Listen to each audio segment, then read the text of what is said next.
මෙසේ relational mapping කළ database එක නැත්තම් මේ දත්ත සමුදාය මීළඟට නෝමලයිසේෂන් කළ යුතුයි. නමුත් මෙම රිලේෂනල් මැප් එක නෝමලයිසේෂන් නැත්තම් තර්ඩ් නෝමල් ෆෝම් එකේ පවතින නිසා තවදුරටත් නෝමලයිසේෂන් කිරීම අවශ්‍ය වන්නේ නැහැ. ඒ නිසා අපි යොමු වෙනවා මෙම ඩේටාබේස් එක ෆිසිකල් නිර්මාණය කර ගැනීමට. නැත්තම් ඩේටාබේස් ෆිසිකල් ඩිසයින් කියන පියවරට අපි යොමු වෙනවා. මේ සඳහා අපිට භාවිතා කරන්න පුළුවන් SQL නැත්තම් Structured Query Language එක. එය පස්වෙනි පරම්පරාවේ පරිගණක භාෂාවක්. නැත්නම් ඒයින් පුළුවන් වෙනවා අපිට ඩේටාබේස් එකක් නිර්මාණය කර ගැනීමට යම්කිසි කේත භාවිතයෙන්. එසේ කේත භාවිතයෙන් නිර්මාණය කරන ලද SQL ඩේටාබේස් එක ස්කූල් MGT නැත්නම් ස්කූල් මැනේජ්මන්ට් විදිහට අපි මෙහිදී දක්වලා තියෙනවා.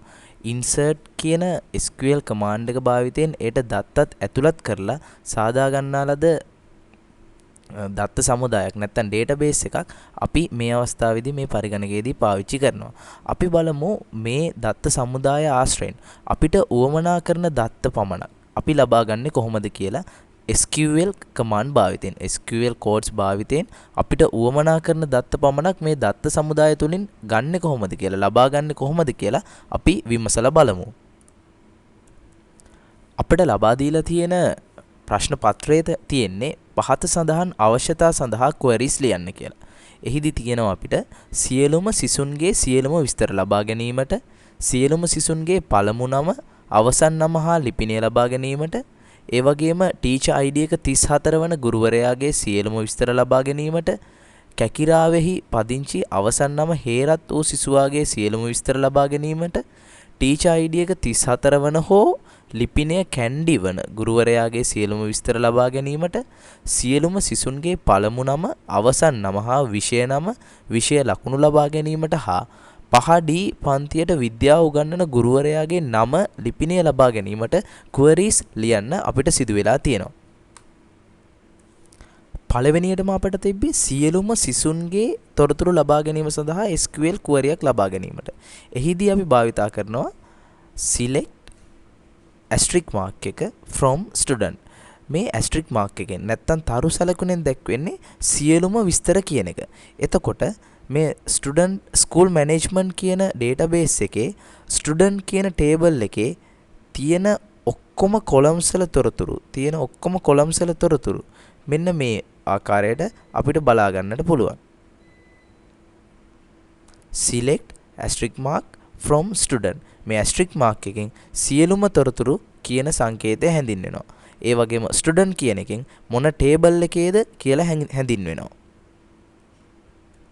මීළඟට තියෙන්නේ සියලුම සිසුන්ගේ පළමු නම, අවසන් නම හා ලිපිනය ලබා ගැනීමට. ඒ සඳහා භාවිතා කරන query අපි දැන් බලමු. මෙහිදී අපිට සියලුම විස්තර අවශ්‍ය නැහැ. මෙහිදී අපිට අවශ්‍ය වෙන්නේ ප්‍රථම නම, ඒ වගේම අන්තිම නම සහ ඇඩ්‍රස් එක. එවිට අපි මේ ආකාරයට තමයි query ලියලා තියෙන්නේ. select fname, lname, address. මේවා කමා වලින් වෙන් කරලා තියෙනවා. මෙහිදී අපි හඳුන්වලා තියෙන්නේ මේ ස්ටුඩන්ට් කියන ටේබල් එකේ අපිට ඕන කොලම්ස් ටික විතරයි. අපිට ඕන වගුවේ කොලම්ස් ටික විතරයි. fname, lname සහ address. then ඊට පස්සේ from student. student කියන එකෙන් මොන ටේබල් එකෙන්ද කියලා හඳුන්වනවා. select fname, lname, address. එවිට අපිට result එක විදිහට ඇවිල්ලා තියෙන්නේ fname කියන කොලම් එකත්, lname කියන කොලම් එකත්, address කියන කොලම් එකත් පමණයි student කියන ටේබල් එකෙන්. මීළඟට අපිට තියෙන්නේ ටීචර් ID එක 34 වන ගුරුවරයාගේ සියලුම විස්තර ලබා ගැනීමට. මේ සඳහා අපි භාවිතා කරන query මොකක්ද කියලා අපි බලමු. මෙහිදී භාවිතා කරලා තියෙන්නේ select asterisk from teacher where teacher ID equals 34. ඒ කියන්නේ select asterisk කියන එකෙන් නිරූපණය වෙනවා සියලුම තොරතුරු ලබා ගන්න කොහෙන්ද from teacher. teacher කියන ටේබල් එකෙන් කොයි වගේ condition එකක්ද සපුරාලන්න ඕනේ where teacher ID එක teacher කියන ටේබල් එකේ තියෙන primary key එක teacher ID එක 34 වෙන. මෙහිදී තවත් මතක තියාගන්න ඕන වැදගත් කරුණක් තමයි මේ SQL query වලදී මේ select from where කියන වගේ වචනවල ඒ වගේම මේ teacher ID වගේ වචනවල case sensitive නැහැ. ඒ කියන්නේ capital simple ભેදයක් මෙහිදී සලකන්නේ නැහැ. මෙහිදී අපි භාවිත කරපු කෝඩ් එක තමයි select asterisk සියලුම තොරතුරු ලබා ගන්න from teacher කියන table එකෙන් කොයි තැනද where teacher id එක 34 වෙන teacher id එක 34 වෙන එවිට අපිට result එක විදිහට සියලුම තොරතුරු ඒ කියන්නේ teacher id එක 34 වෙන teacher ගේ සියලුම තොරතුරු මේ විදිහට ලැබිලා තියෙනවා. මිලකට තියෙන තවත් ටිකක් වෙනස් දෙයක්. කැකිරාව පදිංචි අවසන් නම හේරත් වූ සිසුවාගේ සියලුම විස්තර ලබා ගැනීමට. කැකිරාව පදිංචි අවසන් නම හේරත් වූ සිසුවාගේ සියලුම විස්තර ලබා ගැනීමට. මෙහිදී අපි බලන්න ඕනේ මොකක්ද ස්ටුඩන්ට් කියන ටේබල් එක. අපි බලමු කොයි විදිහටද query ලියන්නේ කියලා. මෙහිදී අපිට කිව්වේ කැකිරාව පදිංචි අවසන් නම හේරත් වන ශිෂ්‍යයාගේ හෝ ශිෂ්‍යාවගේ තොරතුරු ලබා ගන්න කියලා. එවිට අපි භාවිතා කරපු SQL කෝඩ් එක තමයි select asterisk ඒ කියන්නේ සියලුම විස්තර ලබා ගන්න from student කියන table එකෙන් කොහෙන්ද where l name ඒ කියන්නේ last name එක අන්තිම නම හේරත් වන මෙහිදී බලා ගන්න ඕනේ මේ හේරත් කියන නමට දෙපැත්තෙන් අපි single quotation නැත්තම් තනි උද්දෘත පාඨය ලකුණ යොදලා තියෙනවා single quotations යොදාගෙන තියෙනවා l name equals Herath and address equals කැකිරාව. ඒ කියන්නේ අවසන් නම හේරත් සහ address එක කැකිරාව වන student table එකේ ඉන්න ඒ ශිෂ්‍යයාගේ හෝ ශිෂ්‍යාවගේ සියලුම විස්තර ලබා දෙන්න කියලා තමයි මේ query එකේදී කියන්නේ. බලන්න එතකොට අපිට ඇවිල්ලා තියෙන ප්‍රතිඵලය address එක කැකිරාව වන last name එක හේරත් වන මේ ශිෂ්‍යාවගේ සියලුම තොරතුරු අපිට මේ විදිහට ලැබිලා තියෙනවා මෙන්න මේ query එකෙන්. select asterisk from student where l name equals Herath and address equals කැකිරාව. මෙතන මේ and කියන එකෙන් මේ දෙපැත්තේ තියෙන condition දෙකම ඒ කියන්නේ දෙපැත්තේ තියෙන condition දෙකම සත්‍ය වුණොත් විතරයි මේකෙන් result එකක් ලැබෙන්නේ. ඊළඟ ප්‍රශ්නේදී අපිට කියනවා teacher id එක 34 වන හෝ ලිපිනය කැන්ඩි වන ගුරුවරයාගේ සියලුම විස්තර ලබා ගන්න කියලා. පළවෙනි එකේදී ඊට කලින් එකේදී අපි කරේ කැකිරාව පදිංචි අවසන් නම හේරත් වූ සිසුවාගේ. ඒ වගේ මේකෙදී අපිට කියන්නේ teacher id එක 34 වන හෝ ලිපිනය කැන්ඩි වන ගුරුවරයාගේ. අපි බලමු මේකෙදී අපි කොයි විදිහටද query ලියන්න ඕනේ කියලා. මෙහිදී අපි දත්ත ලබා ගන්න පාවිච්චි කරන්නේ teacher කියන table එක.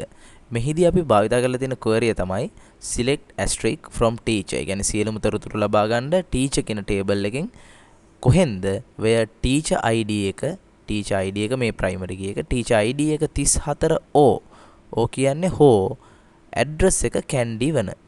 ඒ කියන්නේ teacher id එක 34 වන හරි address එක candy වලට සමාන වෙන හරි තැනින් සියලුම තොරතුරු ලබා ගන්න කියලා තමයි අපිට කියන්නේ. එවිට අපිට ලැබිලා තියෙන උත්තරය තමයි මෙන් teacher id එක 34 වෙන එක්කෙනෙක් තියෙනවා. ඒ වගේම address එක candy වෙන තව එක්කෙනෙක් තියෙනවා. බලන්න මෙතනදී teacher id එක 34 වෙන එක්කෙනාගේ address එක වෙනස්. address එක මහව. ඒත් අපි කියලා තියෙන්නේ teacher id එක 34 o address එක candy වෙන කියලා. ඒ හින්දා අපිට උත්තර දෙකක් ලැබිලා තියෙනවා මේ query එක භාවිතයෙන්. ඒකෙදී අපි ගත්තේ teacher id එක 34 වෙන හෝ address එක candy වෙන පුද්ගලයන් මේ teacher කියන table එකේ. ඊළඟ ප්‍රශ්නේ තියෙන්නේ සියලුම සිසුන්ගේ පළමු නම අවසන් නම හා විෂය නම විෂය ලකුණු ලබා ගැනීමට. මෙය ටිකක් සංකීර්ණ ප්‍රශ්නයක්. මෙහිදී අපිට සිදු වෙනවා වගු 3කින් අපිට අවශ්‍ය තොරතුරු ලබා ගැනීමට. අපි බලමු කොයි විදිහටද මෙහිදී SQL query ලබා ගන්න කියලා. මෙහිදී අපි යොදාගෙන තියෙන query තමයි select f name l name subject name marks from student s subject c follow f where s dot index number equals f dot f index number and c dot subject number equals f dot f subject number. මොකක්ද මේකෙදි වෙලා තියෙන්නේ?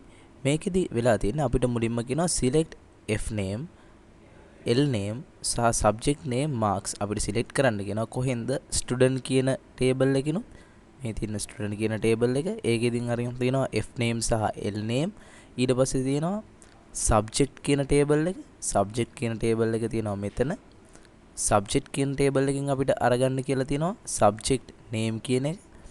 ඒ වගේම marks කියන attribute එක අරන් තියෙනවා follow කියන table එකේ. එතන තියෙනවා follow කියන table එක. මේ follow කියන table එකෙන් marks කියන attribute එක අරන් තියෙනවා. subject s subject c student s follow f කියලා මේ tables ටික අපි නම් කරගෙන තියෙනවා. ඊට පස්සේ මේකෙදි condition එක දෙනවා where s.index number. ඒ කියන්නේ student ගේ index number එක සමාන වෙනවා නම් f.f index number. f කියන්නේ මොකක්ද? follow ගේ index number එක. f student ගේ index number එක follow ගේ index number එකට සමාන වෙන තැන හා c.subject number. c.subject number කියන්නේ c කියන්නේ මොකක්ද? subject එක. subject කියන table එක. subject කියන table එකේ subject number එක. f.subject number කියන්නේ follow කියන එකේ subject number එකට සමාන වෙනවා නම් මේ condition දෙකම මේ and කියන clause එකට දෙපැත්තෙන් තියෙන condition දෙකම සමාන වෙන තැන තියෙන details ගන්න කියලා තමයි මේ query එකේදී කියන්නේ. අන්න එවිට අපිට හම්බෙලා තියෙනවා මෙන්න මේ වගේ result එකක්. එතනදී f name එක, l name එක, subject name එක හා marks මේ විදිහට ඇවිල්ලා තියෙනවා. මේවා ඇවිල්ලා තියෙන්නේ tables 3කින් තමයි අපි data අරන් තියෙන්නේ. ඊළඟට තියෙන අන්තිම ප්‍රශ්නේ තමයි පහඩී පන්තියට විද්‍යාව උගන්වන ගුරුවරයාගේ නම ලිපිනය ලබා ගැනීම. පහඩී පන්තියට විද්‍යාව උගන්වන ගුරුවරයාගේ නම හා ලිපිනය ලබා ගැනීම. අපි බලමු කොයි විදිහටද මේක කරන්න කියලා. මේ query එකේදී අපිට සිද්ධ වෙනවා tables 4ක් සම්බන්ධ කරන්න. මොකද මෙහිදී අපි භාවිතා කරන්න තියෙනවා class කියන table එක, assignment කියන table එක, subject කියන table එකත්, teacher කියන table එකත්. අපිට ඕන වෙලා තියෙන්නේ පහඩී පන්තියට විද්‍යාව උගන්වන ගුරුවරයාගේ හෝ ගුරුවරියගේ සියලුම details දැනගන්න. අපි මෙහිදී ගන්නවා class එක, class name එක, ඒ ගුරුවරයාගේ නම, ඒ වගේම address එක අපි ගන්නවා. හරිද? මේකෙදි අපි මොනවද බලලා තියෙන conditions. where condition එක ඇතුළතදී අපි බලලා තියෙනවා C නැත්තම් class එකේ class name එක A ගේ class name එකට සමාන වෙනවා හා ඒ කියන්නේ assignment එකේ class name එක. assignment කියන්නේ මෙන්න මේ table එක. assignment table එකේ class name එක සමාන වෙන්න ඕනේ class කියන එකේ class name එකට.